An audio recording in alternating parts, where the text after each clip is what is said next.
We'll begin with the anxiety disorders. First of these is generalized anxiety disorder. And there are two characteristics of generalized anxiety disorder, specifically free-floating anxiety and panic attacks. With free-floating anxiety, that sense of anxiety, that fear, is not specific to any particular object or situation. It can occur out of the blue at any time, and it is an extremely uncomfortable situation that is prevalent in one's life. On the other hand, panic attacks are momentary experiences of extreme terror. When you are experiencing a panic attack, you may feel as if you're dying, your heart rate is speeded up, you may lose awareness of the environment around you. Panic attacks can last just a few seconds or even a few hours. And what I want everyone to know is that at some point in our lives, most of us at some point will experience one or more panic attacks. This is normal.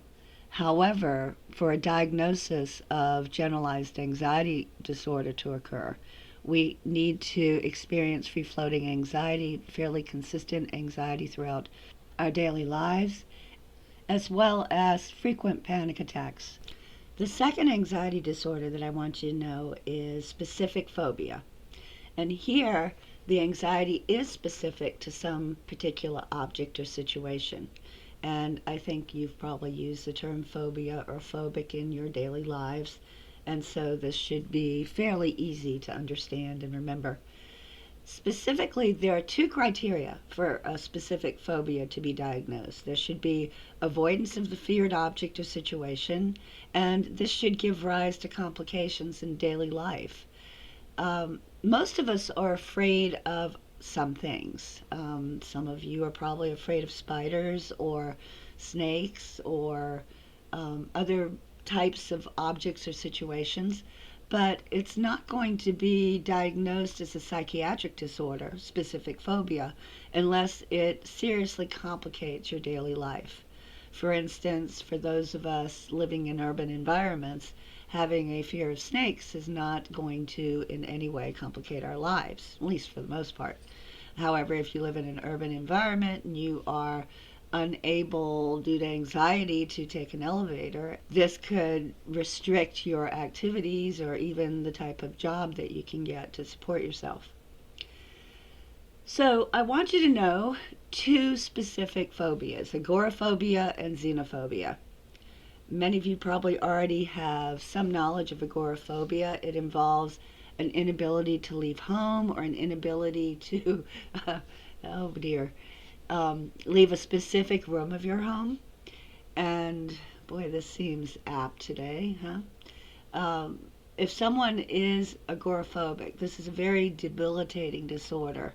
It limits their travel, it limits their ability to shop in public, and it limits their ability to take jobs outside the home.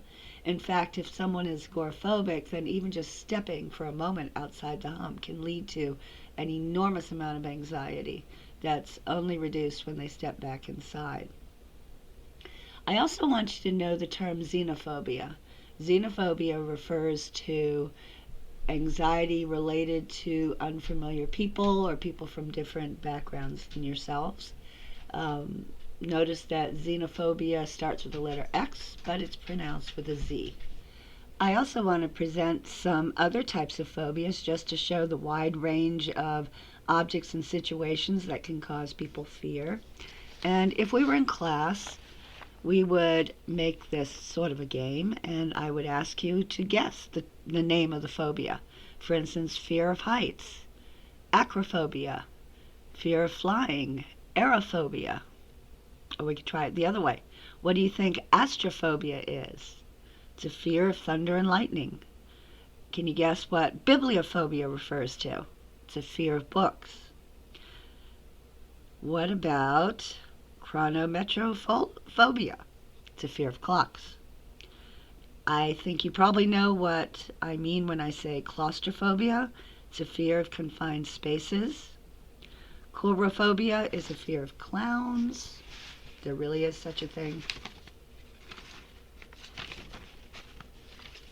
Gamophobia, can you guess?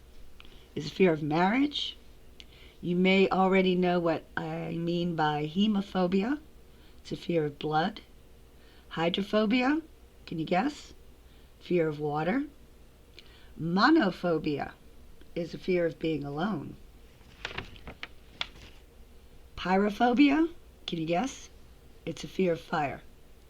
And lastly, zoophobia. If you had to guess, what would that be?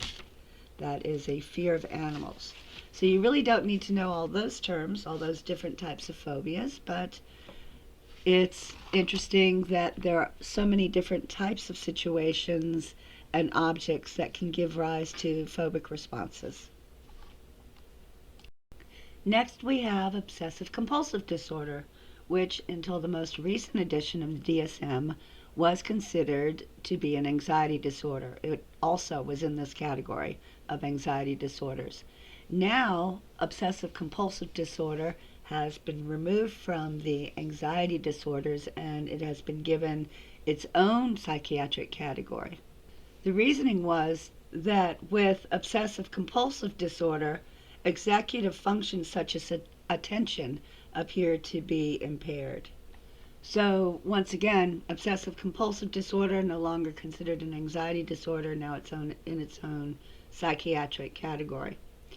Now let's look at those two terms, obsessions and compulsions. By definition, obsessions cause distress or anxiety, while compulsions relieve distress or anxiety.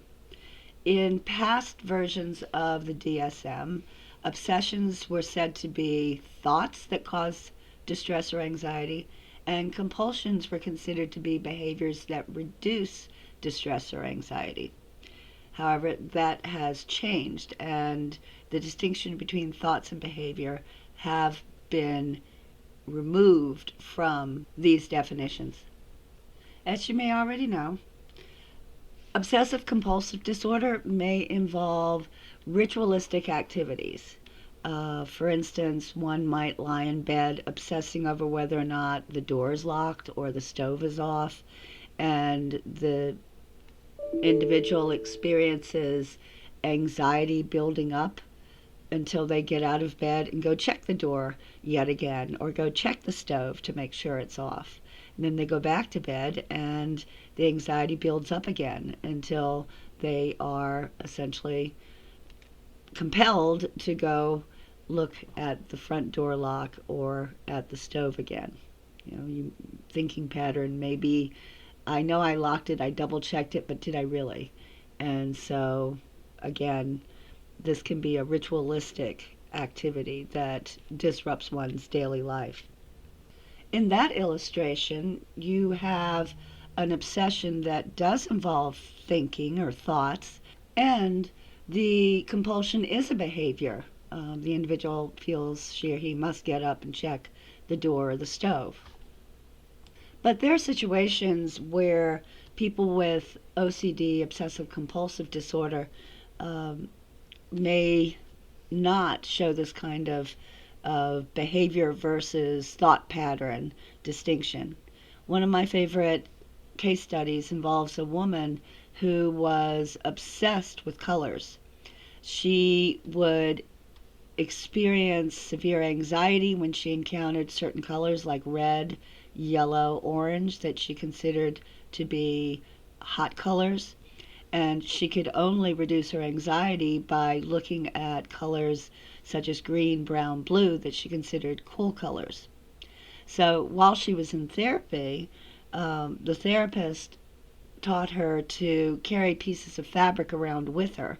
So if she did encounter someone, say, wearing a red dress, then she could pull a piece of green carpet out of her pocket and reduce her anxiety that way, rather than having to search her environment for something that is a cool color.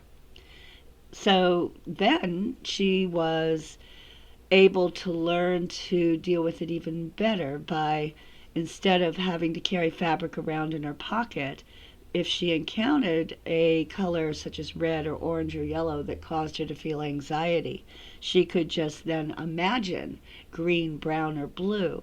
And in that way, she was able to reduce her anxiety. So, yeah, obsessions and compulsions. It's no longer the case that obsessions are considered to be thoughts, while compulsions are considered to be behaviors. They need not be. But it is still true that obsessions cause distress or anxiety, while compulsions reduce it. Up until the most recent revision of the DSM, there was a psychiatric category referred to as the somatoform disorders, formerly somatoform. What are the first four letters of somatoform? S-O-M-A. Do you remember what that was in the biological foundation? That was the cell body. So the somatoform disorders were once considered to be bodily disorders, and they were thought to include a disorder called hypochondriasis. Now, this is a term that in a slightly different form is probably already familiar to you. Have you ever referred to someone as a hypochondriac? Well, that's where this term comes from. Hypochondriasis once referred to a condition in which illness was a way of life for someone, where they believed they had an illness or various illnesses. They spoke of it frequently in their daily lives, often using medical jargon. The individual with hypochondriasis was someone who could not really be convinced that they didn't have some disease or some illness. They may experience very real pain, but really there were no physical symptoms other than pain. There was no medical or organic reason why the person would experience pain or have this belief about their medical status. The category of somatoform disorders has now been changed, and it is called somatic symptom and related disorders, and includes illness anxiety disorder today. Although I promise not to test you specifically on that piece of information. More important, this change in the DSM actually occurred because it was important to acknowledge that illness may not be detectable at the onset of symptoms, and that the term hypochondriac or a diagnosis of hypochondriasis is highly stigmatizing. To some extent, we can think of hypochondriasis as having been split into two types of disorders: somatic symptom disorder and illness anxiety disorder. A diagnosis of somatic symptom disorder tends to be made when there are chronic medical symptoms, whereas illness anxiety disorder involves anxiety related to illness without medical symptoms. So what do I really want you to know here? First of all, I want you to know that there used to be a category of psychiatric disorders referred to as the somatoform disorders. These were the bodily disorders. They used to include hypochondriasis, but now this term is outdated, and research has shown that we need to distinguish between different types of disorders within this category. First, let me apologize. The presentation, the audio track for the last slide may have come out a little bit muddled. I don't think it's bad enough to redo, but I also had difficulty containing my reaction to talking about agoraphobia given the current circumstances. Agoraphobia is pretty serious for anyone who actually experiences it. But now let's talk about a second psychiatric disorder that was formerly considered one of the somatoform disorders. This is conversion disorder. It used to be called conversion disorder until the most recent version of the DSM. Actually, originally this was called hysterical neurosis, and it was the type of psychiatric problem in which Sigmund Freud specialized. Now, that word hysterical is offensive to most of us today, and we try not to talk about neuroses because that's a Freudian term. And so this disorder came to be known as conversion disorder until the most recent version of the DSM, where it is now called functional neurological symptom disorder. I won't ask you to memorize that. At any rate, I'm talking about a sensory or motor impairment without apparent organic cause. So this could be blindness, deafness, or paralysis without any apparent physical medical problem giving rise to it. Now, traditionally, psychiatrists, psychologists have attempted to distinguish between this disorder and malingering or faking the illness. Now, when it's this psychiatric disorder, the classic view is that an individual tends to be willing to talk about symptoms in detail. If someone is malingering or faking it, then they're a little more closed-mouthed about their symptoms. And some experts have pointed out that when people are suffering from the disorder, they quite often will describe the symptoms dramatically. I woke up this morning, my hand was paralyzed, or I was blind and I couldn't see anything, and just describe the symptoms in dramatic detail, but not really seem to be psychologically upset by those symptoms. I won't ask you to know the term, but la belle indifférence has been said to characterize individuals with this disorder, meaning a beautiful indifference. Here is another category of psychiatric disorder, the affective disorders. And affect means emotion, so these are the disorders that involve emotions. The first of these should be familiar, hopefully not too familiar to people, major depression. Most people do know the symptoms of major depression. Someone who is experiencing a depressive episode seems sad, slow-moving, full of guilt, apathetic, socially withdrawn.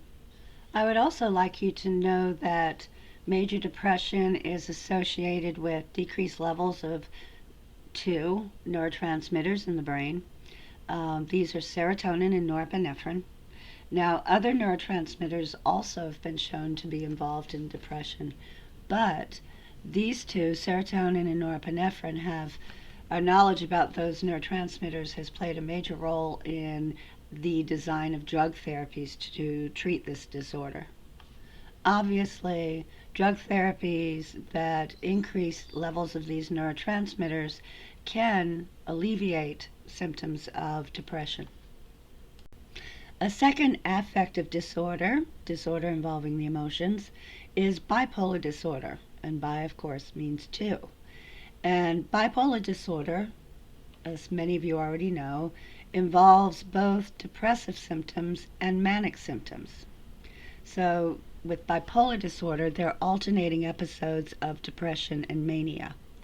So a manic episode may involve a person appearing extremely exuberant, unrealistic, feelings of elation and self-confidence. For instance, the individual may say, well, I'm going to stay up all night and write the next great American novel. Just a little bit out of touch with reality and a bit too self-confident. This can be a disorder that's associated with intense anger, and someone in a manic episode may actually be somewhat dangerous at times. It appears during manic episodes that speech and thought processes are speeded up.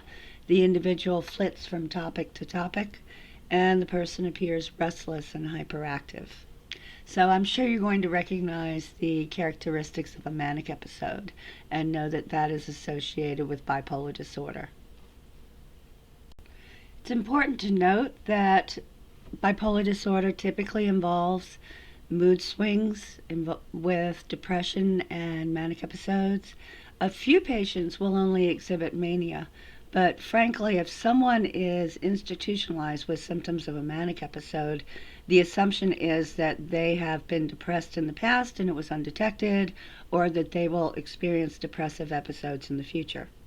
It's also important to note the timing of these mood swings with bipolar disorder. These mood swings may involve gradual changes from manic episodes into periods of normalcy and then into periods of depression, and then perhaps gradually changing back into a manic episode. Daily mood swings are very rare here. Instead, there tend to be much more gradual changes in affect for bipolar disorder. So now we'll talk about another category of psychiatric disorder, the dissociative disorders.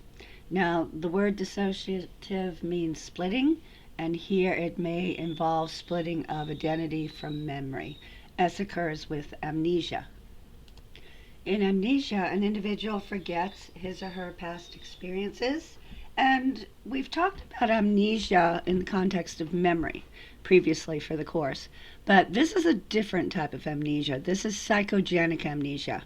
Psycho, think of psychology, genic, think of genesis or the beginning. This is psychologically caused amnesia. And these symptoms tend to follow some traumatic event, maybe the death of a loved one or of a child. And the symptoms appear quite suddenly. It's not a gradual process.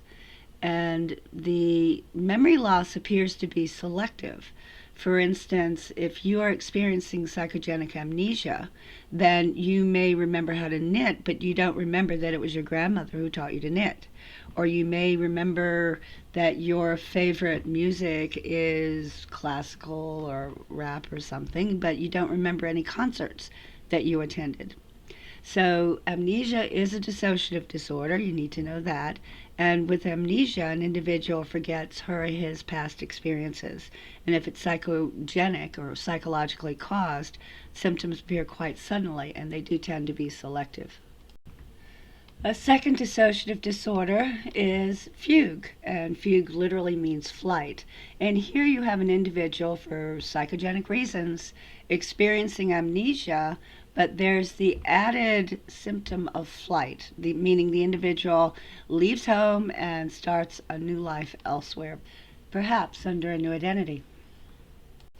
A third dissociative disorder is dissociative identity disorder. This was once called multiple personality disorder. A couple of DSM revisions ago, it was called MPD, multiple personality disorder. And it basically involves the existence within a single individual of more than one distinct personality, each of which is dominant at a particular time.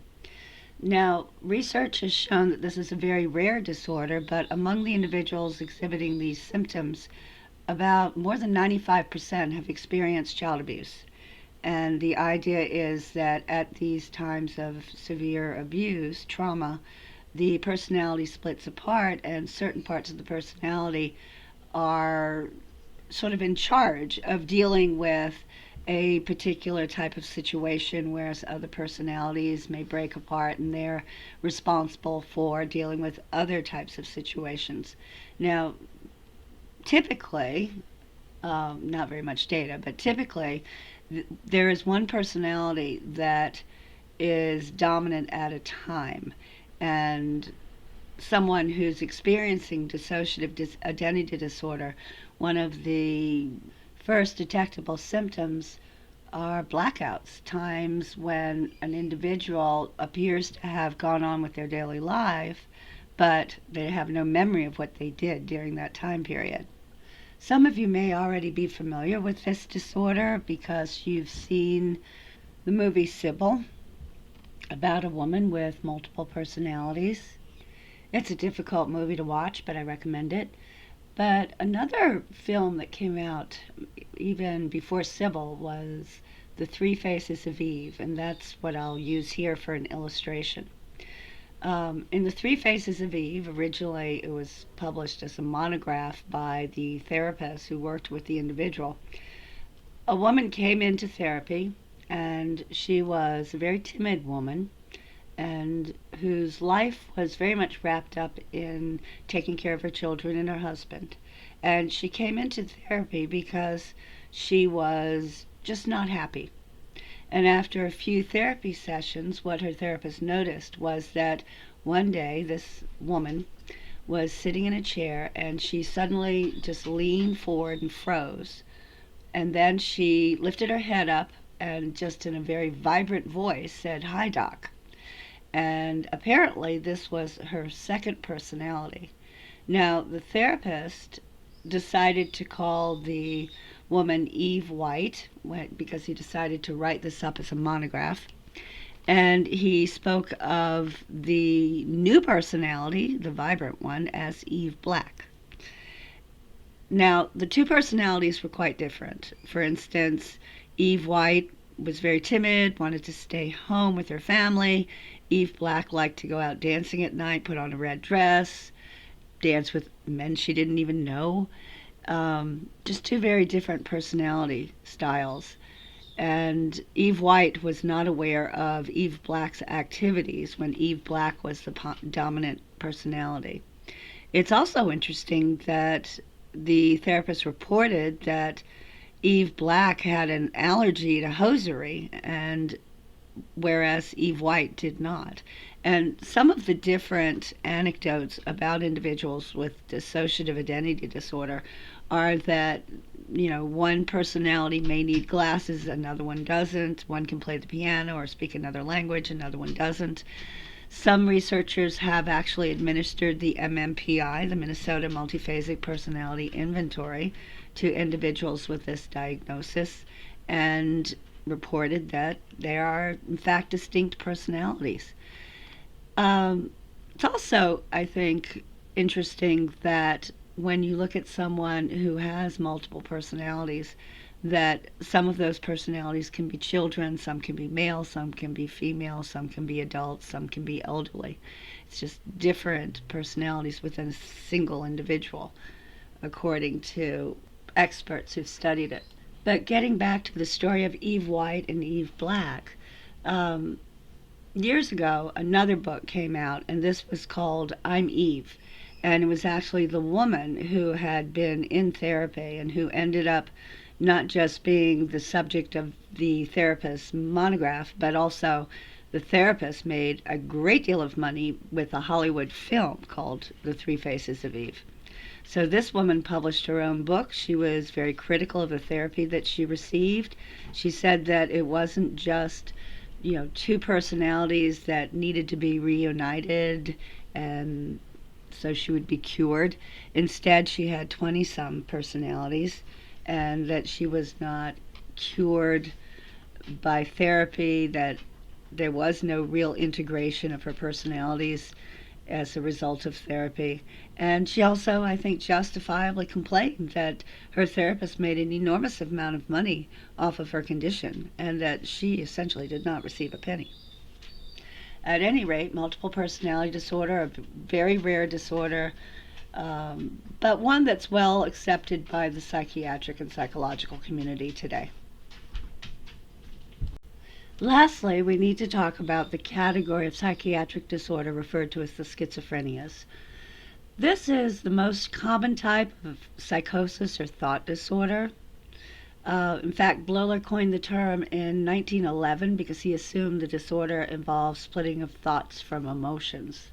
So generally speaking, the schizophrenias involve an individual losing contact with reality or experiencing inappropriate affect or inappropriate emotions.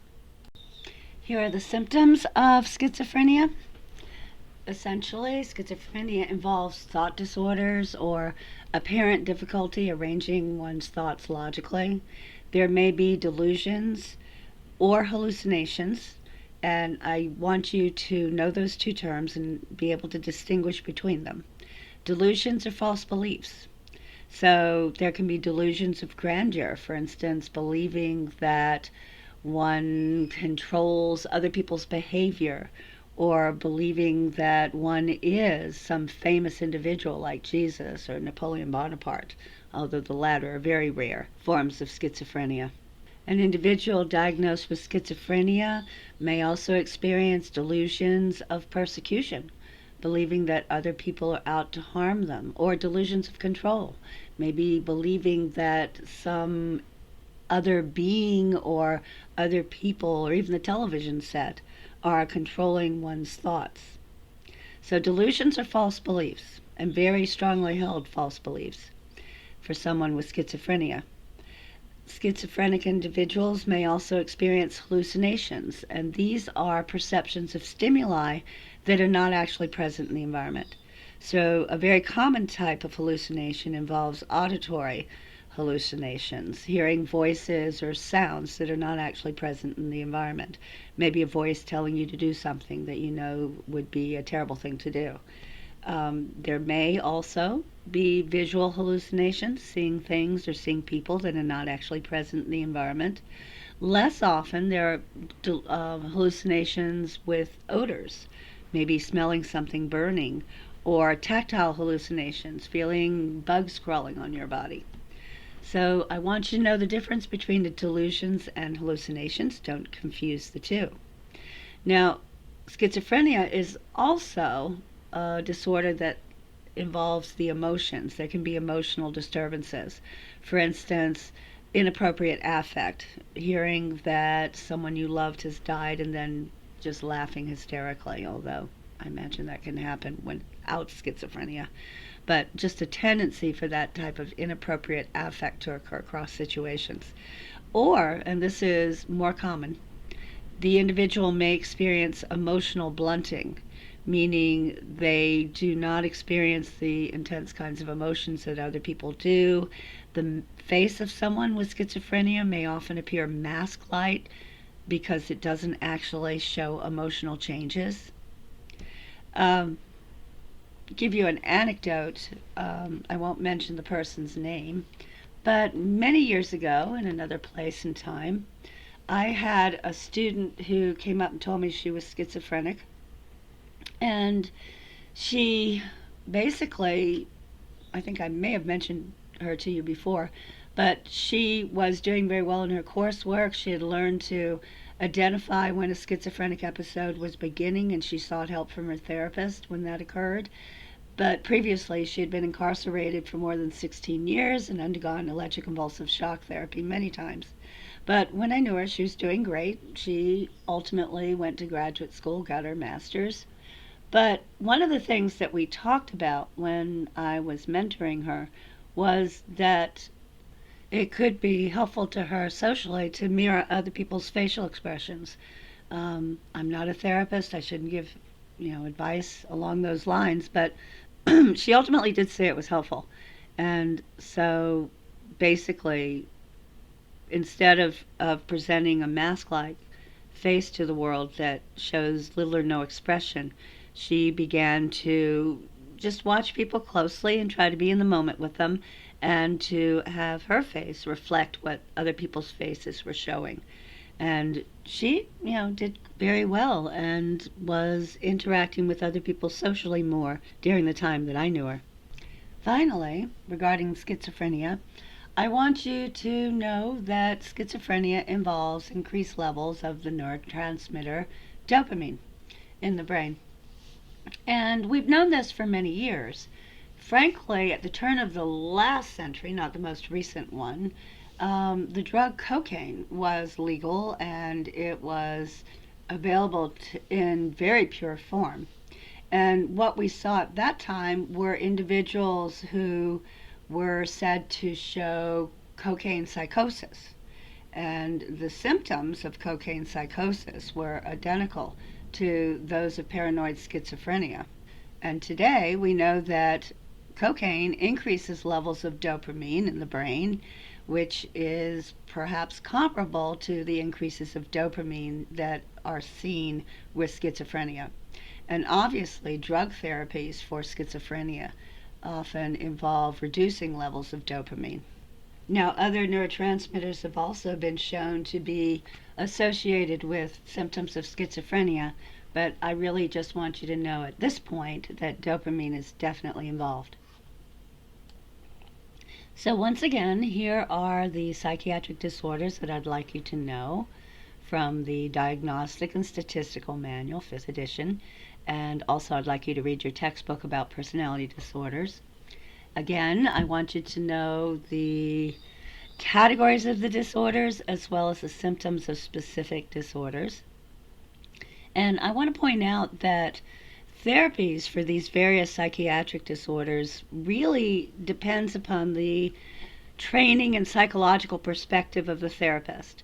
So think back to personality theory. If you're someone who's a follower of Sigmund Freud, then you're going to use psychoanalysis, insight therapy, dream analysis, free association as a form of therapy. If you're someone who is a follower of B.F. Skinner or someone who uses behavior modification techniques, then you're really going to focus on the undesirable symptoms and use reinforcement or classical conditioning to change those undesirable behaviors. If you're a humanistic psychologist, then you might use Rogerian therapy after Carl Rogers, trying to provide a safe, non-judgmental therapy session with unconditional positive regard. Or if you are a cognitive therapist, then you're someone who's going to work on your client's self-defeating thought patterns, and so on and so on. So there's no one form of therapy, although research is ongoing to be able to identify the best types of therapies for each type of psychiatric disorder. This is the end of the topic of abnormal psychology and of the material that's covered on your 10th quiz. I want to thank you for what started out as a wonderful semester. I really love teaching in the classroom this semester. I want to remind you to read your announcements regularly when they're sent out to you on Sakai. Some of you are going to be exempt from the final exam with an A in the course because you've earned 90 points on your quizzes, plus all your other assignments have been completed satisfactorily. Please do not assume that you're exempt. You'll need to confirm it by looking at the gradebook on Sakai. There's a column that is labeled number of final exams that you have to take, and if it's a 0, it means that you're exempt. If it's 1, it's the default, and it means that you do have to take a final exam. At any rate, I've tried to keep these audio tracks as brief as possible, so I'll stop now. Just let me say I hope everybody stays well and is able to enjoy a wonderful summer. Good luck.